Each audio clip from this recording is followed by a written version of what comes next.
Pure evil, as dangerous winds return to the Los Angeles area, threatening to fan the deadly flames that have already swept through 40,000 acres and taken the lives of at least 24 people, leading Republican lawmakers are threatening to hold billions of dollars in aid to wildfire victims hostage unless they get policy concessions from Democrats.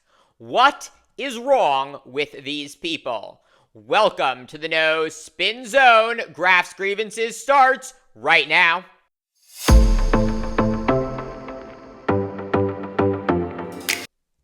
The Los Angeles County's sheriff is now warning that the next 24 hours will be, quote, very dangerous, with high winds set to hit the region and spread the wildfires that have already burned more than 40,000 acres and destroyed more than 12,300 structures.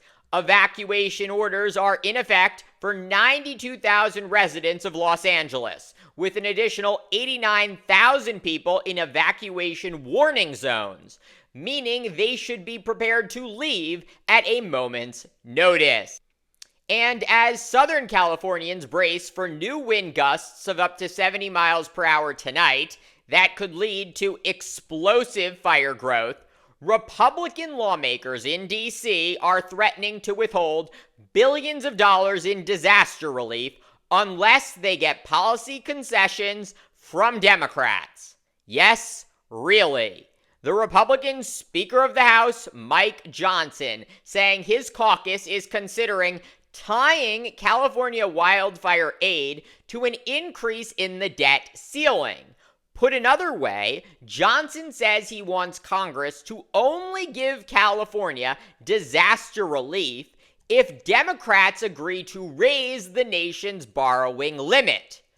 To be clear, these are two totally separate issues that have nothing in common. So why is holier-than-thou Speaker Mike Johnson trying to tie them together? Because Republicans do not have the votes to raise the debt ceiling on their own, which they have to do to pass President-elect Donald Trump's future tax cuts. So Johnson thinks he will force Democrats to vote to raise the debt ceiling if he conditions aid to California on Democrats doing so. In essence, Johnson is saying that Republicans, who are in the majority, will not vote to aid California if Democrats do not give them something in return. The priorities of both political parties could not be more dissimilar. Democrats want to quickly pass legislation to help Americans facing likely the worst natural disaster in U.S. history, while Republicans seem not to care and would rather focus on passing tax cuts for the wealthiest amongst us. And I really wish that I was exaggerating what is happening in D.C. right now as Southern California burns to the ground.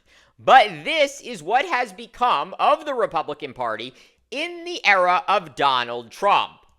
Unlike President Joe Biden, former presidents Barack Obama, George W. Bush, Bill Clinton, George H.W. Bush, and Jimmy Carter, President-elect Donald Trump does not see himself as president for all Americans. He sees himself only as president for the people who voted for him.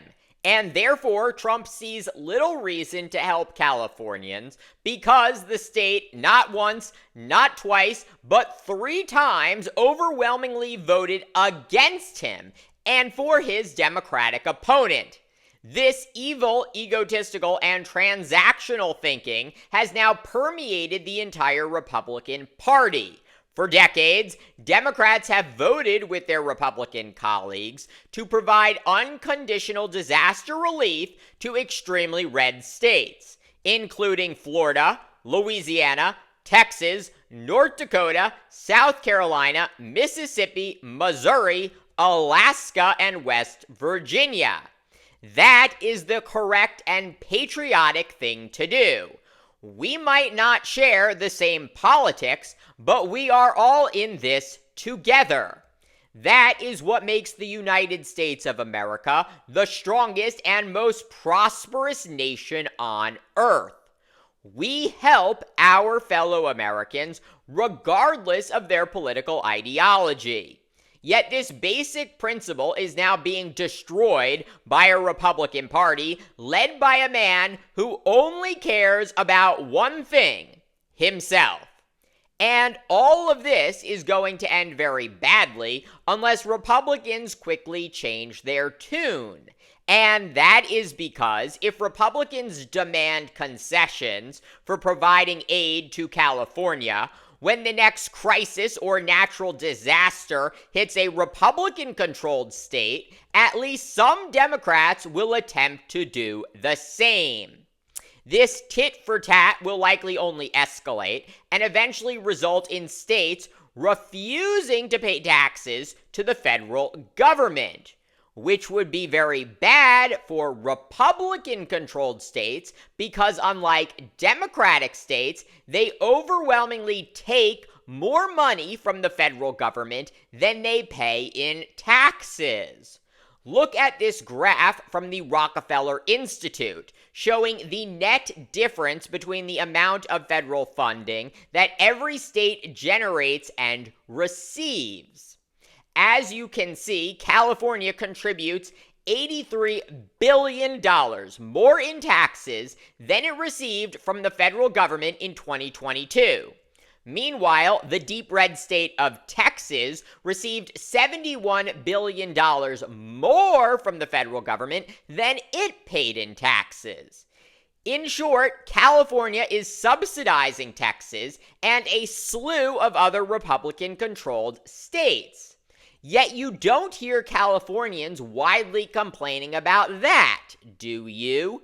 No, you don't. But you certainly will soon if they don't get the help from the federal government that they now desperately need and deserve. Thank you for watching Graph's Grievances.